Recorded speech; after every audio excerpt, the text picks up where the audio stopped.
Thank you so much for tuning into my podcast this week. As all of you know that have been listening for a while, but also folks that are brand new, I have decided to take the podcast into video form. So you can find this podcast live being filmed, also available on my YouTube channel, which is Soul Essence Wellness Center. Woohoo! So I'm always very, very honest with you all in terms of how I feel about certain topics or where my sticky points are going through. And today, in terms of trying to figure out how to convey the information, I kept stumbling on the word play.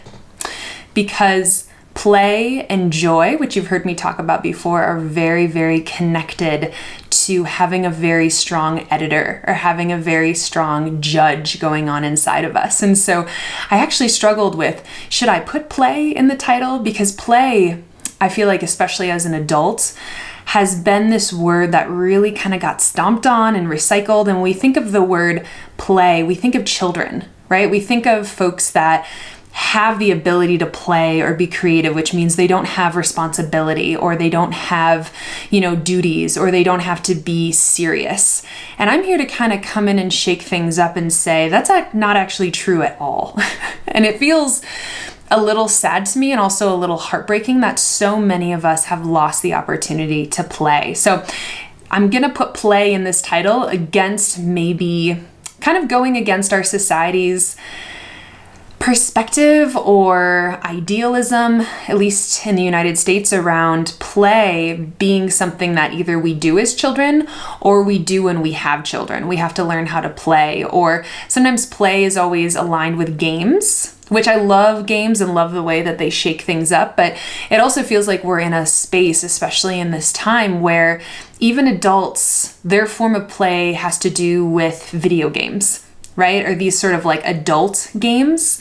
And so I want to bring this topic to you because as I feel like society is continuing to evolve and there's more technology and there's more access to things and there's just kind of this feeling of speeding up, I notice that it feels like people have less and less time to do what they want to do. And I notice a lot of people are really exhausted.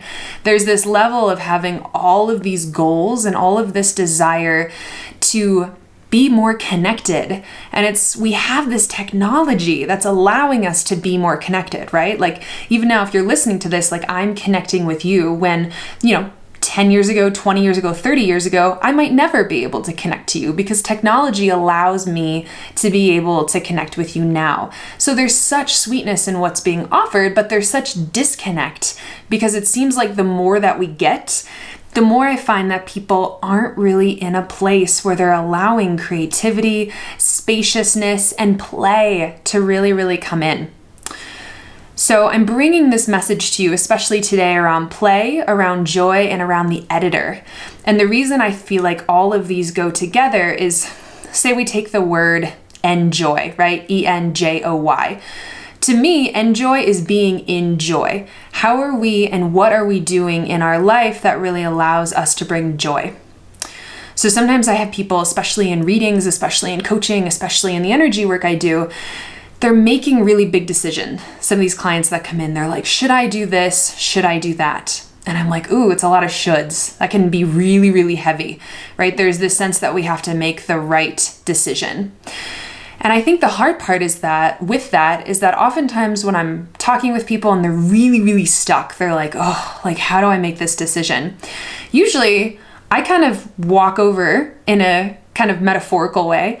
I sit next to them and I say, let's put that decision on the side for a second because it's causing a lot of pain. It's causing a lot of struggle. It's causing a lot of judgment. It's causing a lot of a sense of not trusting yourself because nothing feels like a hell yes and nothing feels like a hell no, right? So everything's a 5. Everything feels kind of murky. And I'm like, maybe it's not the decision that's actually creating that. Can we actually put the decision over for the side, knowing that it will get figured out, right? We have to trust that it actually will. But let's look at a different part of life that's not allowing you to connect with you. Because when we're connected truly with ourselves, usually the answer kind of bubbles to the surface. Sometimes it can take us a little while, but if you're circling around and around in a decision, a lot of times that means that someone else's energy is in your space, or there's a sense of guilt or fear, or there's something in you that is not connecting to the heart of you. And I will tell you, some of the best ways to connect to yourself is to figure out, what am I doing that brings me joy? What am I doing that brings me a sense of play? And the reason play is so important is because it brings in this creativity. It really pushes down the editor. It puts down that person in the back of the mind that tries to judge everything in order to keep us safe or in order to make us perfect, right? A lot of the time that voice, like I've mentioned before, isn't actually us. So much of who we are is old programming that maybe was helpful and maybe wasn't helpful. Right? So if you have family members that were really, really good at something, or you had family members that really didn't like a certain activity, certain people, trying to think what else, like things outside, objects, whatever, we're going to be shaped by those things as kids because we're always trying to figure out, especially early on, how do we survive? So I'm kind of bringing this together in a way of, if you're struggling with a decision, you're going around and around, you can't figure it out, you can't trust yourself, put it off to the side, take yourself off the hook, and instead you want to do this. You sit down. I'm going to grab this. You sit down with a notebook, okay? You sit down with a notebook, plain notebook. I think this is like a moleskin like pack of, I got at Costco or something, right? So you sit down with a notebook, you take a pen, and you put a timer on for 10 minutes. And you say to yourself, I'm going to write a list for 10 minutes. I'm not going to stop, of all the things that bring me joy. That can be, trying to think of mine, that can be the sound of horse hooves on cobblestone. That could be driving in your car to a certain place. That could be walking. That could be the shape of something. Maybe you really like circles or triangles. Maybe you really, really get inspired by certain people or your kids or animals. Maybe there's a game that you love, but you want to really get a sense of, what brings me joy? What really allows me to be in that creativity? What allows me to feel a sense of freedom? These are all connected. I'm sure you can feel it. Creativity, space, freedom. What gets me in a place where I get to play, where I get to really kind of move out of these boundaries or these really specific ways that I organize myself normally? I'm going to use a different part of my brain here. So you want to take that pen or pencil or whatever your favorite writing utensil is. You write for 10 minutes and you don't stop. You don't pick your pen up and sit there and think. You just keep writing, even if it doesn't feel authentic, right? So a few days ago, I was writing down a big list, and what you want to do is you just let yourself write. If you can't think of anything, keep writing, right? I don't know what to say. I don't know what to think. This is really hard. You keep writing, because there's an editor that gets stronger and stronger typically as we grow into adulthood, where we can't make mistakes. We have to be perfect. We have to get it right. You should spell things wrong. You should literally try not to pick the pen up. You can pick them up between words, but don't pause and stop, because it's the adult, it's the editor that has created this sense that you're not allowed just to be this free flowing, because that's where true ideas open up. That's where a lot of insight comes from, is really allowing the first thought is the best thought. And it doesn't have to be perfect. It doesn't have to at all. But a lot of times things will break up in our system. You might be writing and feel really crappy and be like, I'm feeling crappy. I really don't like feeling crappy. If you're not sure what brings you joy, start writing down what doesn't bring you joy, right? Do you hate cleaning the sink? Do you hate taking out the garbage? Do you really hate the way that your car squeaks when it goes around a corner because it reminds you that you need to get your brakes checked, and you hate going to the auto body shop, right? Start writing things that you don't like, because oftentimes you can figure out what you need more of if you can figure out what you're not liking in your life. So you want to write as much as possible down, and then you want to pick a list, 5, 10 things on that list of things that you enjoy or things that bring you play. Put them down on the piece of paper. And then you want to look at that piece of paper and put a star next to the ones that are in your daily week. Do you get to do this in your daily week? And if you get to do all of them, great. Does it feel like enough? Say 2 out of those 10 things are they in a month? Are they in every couple weeks? If you really like traveling to a certain country or certain place, is it at least in your year? It's really getting clear on what brings me joy? What brings me play? What shakes up my world? Because even though I've seen the busiest person in the world, I work with really, really busy people that are like, I work all day, I have 12 children, I have 7 dogs, I have 3.5 houses. I'm just kidding. Sometimes people have different dynamics going on. Sometimes it's financial difficulties. Sometimes they have to work a lot. There are always moments in between things that we're doing where we can allow ourselves the sweetest sense of enjoying ourselves. So sometimes when I'm running, I do a lot of wooey, kind of psychic coaching, spiritual work, but I also do one-on-one wilderness therapy, sometimes with folks where I'm going in home with them as a therapist, and we're going out and we're doing wilderness-based things. So sometimes in my day, I might have 5 or 6 people back to back that I'm driving in between, but I might have 20 minutes. I might have 30 minutes in between the people that I'm meeting, and I know for myself there are certain songs that get me in a different place. There are sometimes games I play with myself that I'm driving where I'm like, I'm gonna look for my favorite color. Still look, eyes on the road, but I'm gonna look for purples, or I'm gonna look for different shades of green. Those things really pop me out of my space. Really, really big, deep breaths, doing my energy work that lets things go. I have to let myself play. Sometimes, even though I'm working with people that might be experiencing really heavy stuff. You might be going to a job where your coworkers aren't happy a lot of the time. You might be working in fields where you're helping people, and so you deal with really heavy emotions.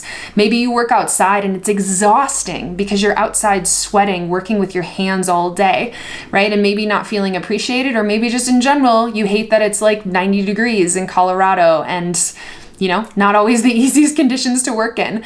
So it's really getting clear on what are the things that I enjoy that allow me to have a sense of play in my life?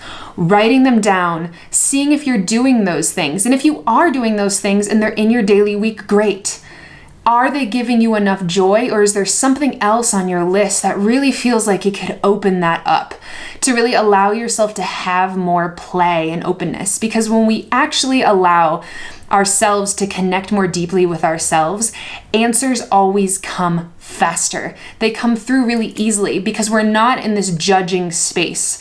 Whenever we have someone that's judging, and we need judgment, right? I don't want to throw this out the window of we need to be neutral on everything. I think it's a great skill to be neutral, but in order to live in this world, we sometimes have to judge and have a dichotomy of thinking sometimes. But if we let our editor get in the way of right and wrong, of should, of shouldn't, of can and cannot, we really, really make our world smaller. We really don't allow ourselves to connect with this creative energy inside of our bodies. If we do the same thing every day, we might feel safe, but we might not actually feel happy. So really allowing yourself to move into play, to move into creativity is going to connect you more deeply. It brings you into your own frequency. Because again, if you're not connected to yourself, you are not going to feel connected to other people, and it's going to make it really hard to tell, do I want to do this? Do I not want to do this? Should I go through with this job? Should I stay in this relationship? Should I buy a dog? Should I let this part of me go? Is this serving me? Is this not, right? All of these questions we're constantly trying to figure out in order to be in more alignment with ourselves. But if we're really, really serious, if we're really, really focused in on there being a correct answer, we put so much pressure on ourselves. I was talking to someone recently about their love of writing, and I'm big into writing as well, so I really aligned with this person's love of it because there's such creative freedom if you let yourself really move that energy. But most of us that really like writing sometimes have this dream back here of what if I could write something brilliant? What if I could really help people with it? What if I could write a book? What if I could write poetry? What if I could be a, National Geographic, all these great fantasies, all these sweet things out there that we learn. But the problem is that if we have our editor so strongly on board, by the time that we actually sit down to be in that creative energy, there's so much pressure that we have to write the book, that we have to be famous, right? All of this ego sense of putting pressure on ourselves that we can't actually write a damn thing. We can't actually give ourselves time to play, let the mind unravel, giving ourselves a space.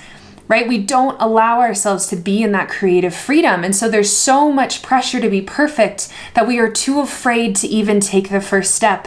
And it is another way that we feel like we abandon ourselves or that we're not living fully in our own lives, right? So being in joy, enjoyment, being in joy, our full sense, I'm a big believer that our core self, uncovered, is joy, is this sense of flowing radiance, soul energy. Soul energy is this consciousness inside that is able to be in a sense of joy and neutrality.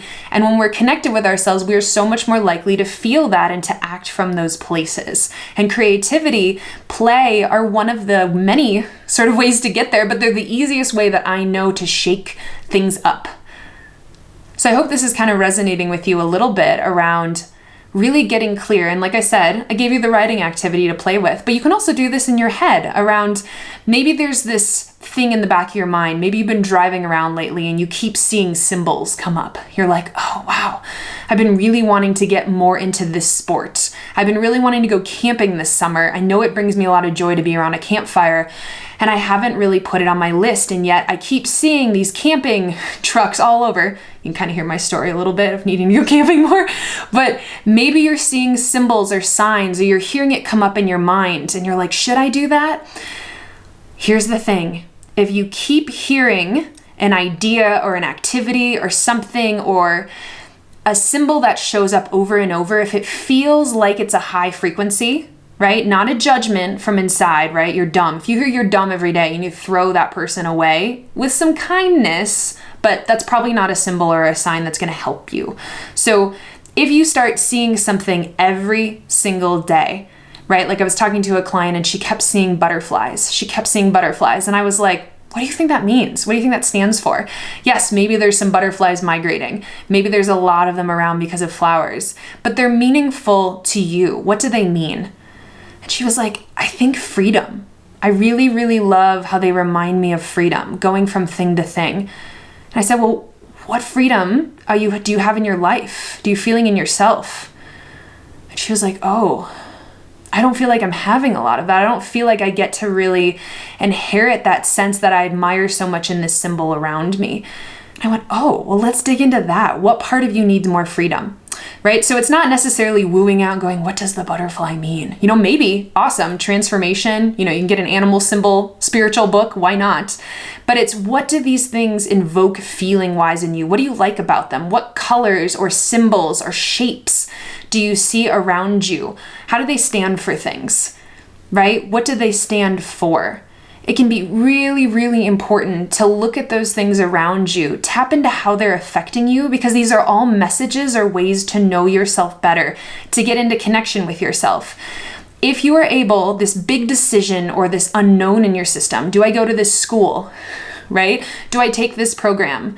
Do I decide to do this book club, right? How do I make things more easy for my kids who might be going through a lot? Do we decide this? You know, all these really big decisions that we want to do perfect. Sometimes it's not possible to do them perfect, and we can kind of figure that out along the road as we go. But if you are connected with yourself, even if something doesn't go right, we have that trust. We have that awareness in ourselves, and it makes things easier because we know we're going to be okay. Some of the judgment falls away. Some of the perfection energy falls away. It's like, I don't know someone that is worse at throwing a frisbee than me. I do not know someone that is worse. So if I literally, every time someone asks me, do you want to throw a frisbee? Do you want to go disc golf? Right? If I say I'm going to suck every time before I go, I don't actually allow myself the play and amusement to go, yeah, I don't actually know how it's going to go, but I want to have some fun. I want to have some play. What am I going to learn about myself? Everything that we do, I hope that's a good example, but everything that we do has the opportunity to show us new things about ourselves. And if we let a critic get in the way of, you're not good at that, you'll never be good at that, right? All of those things, we stop our own creative energy of learning something, of moving through something. And I will tell you, I have really sucked at frisbee, and I think it was a few weeks ago, I went out and I actually was throwing really, really well, and I surprised myself. And then I went out again and it wasn't good. But it was such a sweet moment of like, oh my gosh, Like, I let myself have some freedom and some play. I didn't judge myself.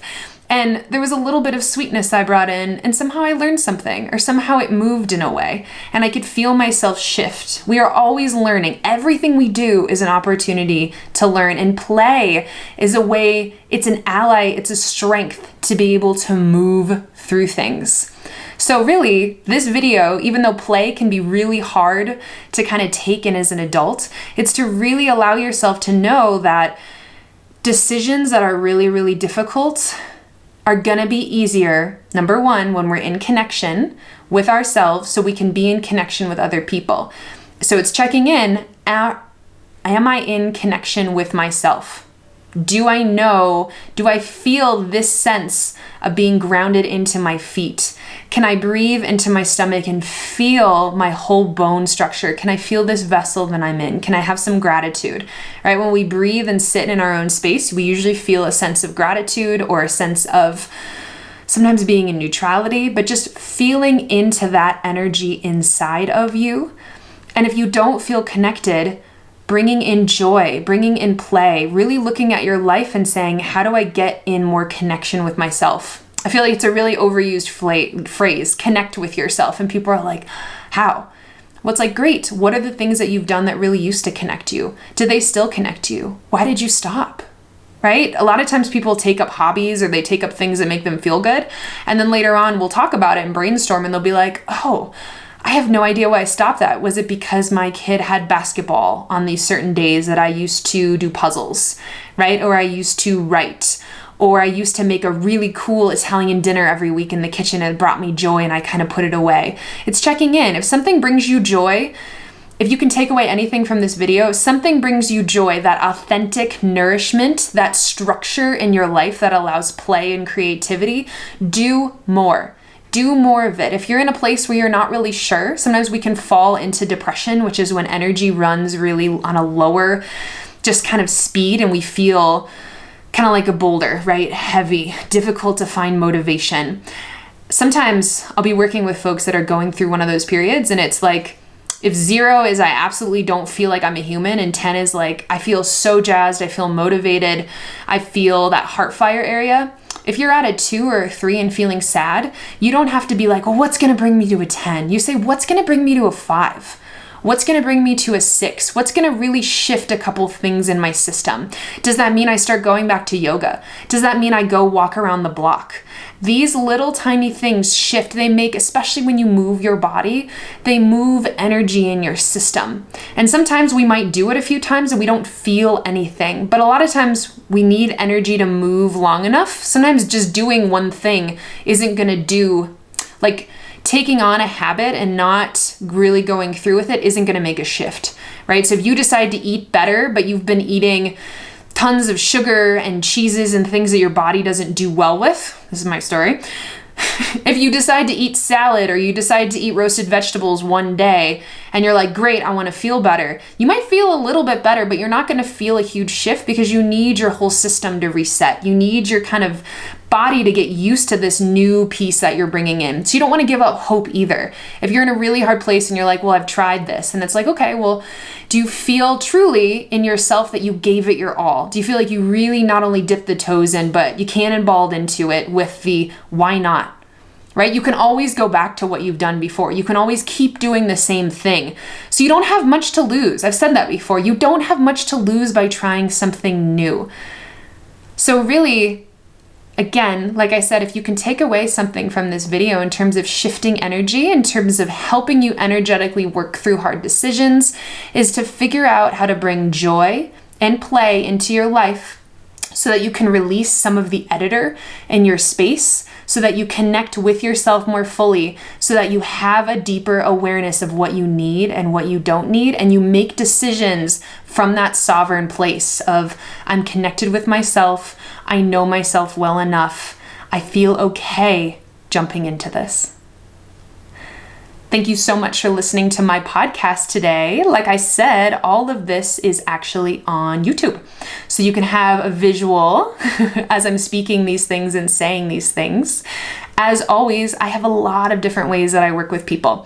I work with people on a psychic coaching piece where sometimes we meet bi-weekly. I work with people as a contemplative psychotherapist where we're working through some really hard kind of mental health pieces. And I also work with people with energy medicine. So I have energy medicine programs where we take these pieces into more of an energetic place versus a processing place. And we say, how do we move this energy through?